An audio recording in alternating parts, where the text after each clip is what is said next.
Hi everyone, আরও একটা নতুন ভিডিও নিয়ে চলে এসেছি। তবে আজকের ভিডিওটা কোনো রকম ব্লগ ভিডিও নয়, আজকের ভিডিওটা হচ্ছে একটা রেসিপি ভিডিও। তো ইউটিউব ফেসবুক খুললেই একটা মানে এখনকার ট্রেন্ড কিছু ভিডিও আমার সামনে আসছিল।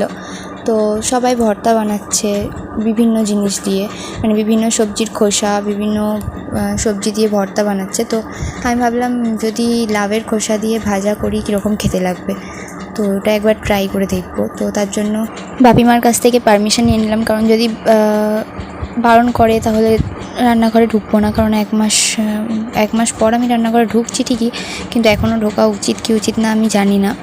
তো যাই হোক, তারপর ওখান থেকে পারমিশন পেলাম মা বাপির কাছ থেকে। তো মা আজকে লাউয়ের তরকারি রান্না করেছিল, আর আমি মাকে বললাম যে তুমি একটু খোসাগুলো মোটা করে ছাড়িয়ে রাখো, আমি কেটে নেব।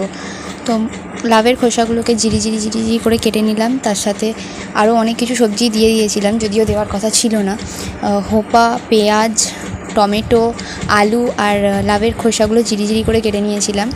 তো প্রথমেই কড়াইতে তেল দিয়ে দিয়েছিলাম, সাদা তেল দিয়েছিলাম, কারণ আমার কাছে সর্ষের তেল ছিল না, আজকে সর্ষের তেল শেষ হয়ে গেছে।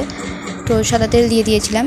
তারপর কাঁচা লঙ্কা আর তেজপাতা দিয়ে তার মধ্যে সমস্ত সবজিগুলোকে দিয়ে ভালো করে নাড়িয়ে নিলাম। তো দেওয়ার সঙ্গে সঙ্গে দেখলাম যে সমস্ত সবজি থেকে, মানে হোপা থেকে আর লাউ থেকে তো এমনি জল ছাড়ে গরমে তাপ পেলে, তো তাই দেখলাম জল ছাড়ছিল।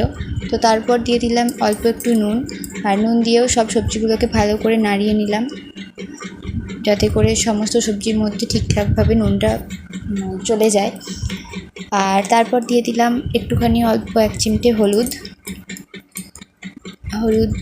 আর নুন ছাড়া আমি আর কোনো মশলা দিইনি। আর তারপর টমেটোগুলো দিতে ভুলে গেছিলাম। তো আলু, পেঁয়াজ আর হোপা, লাউয়ের খোসাগুলো অল্প ভাজা হয়ে আসার পর টমেটোটা দিয়েও ভালো করে নাড়িয়ে নিলাম।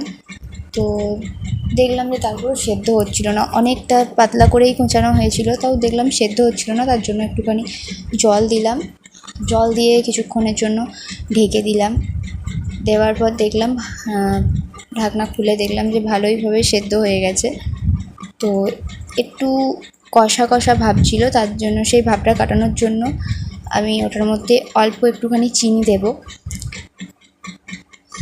আর আমি এমনিও সব তরকারিতে মিষ্টি খেতে বেশ ভালোই বাসি, কারণ কেন জানি না, আমি এমনিই মিষ্টি খেতে ভালোবাসি, তাই জন্য আমি সব তরকারিতেই চিনি দিয়ে দিই।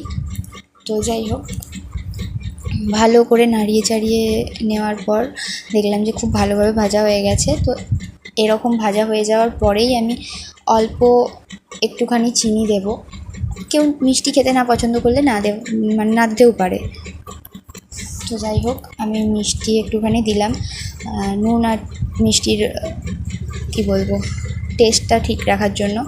তো তারপর ভাত দিয়ে খেয়ে দেখলাম মানে দারুণ হয়েছিল।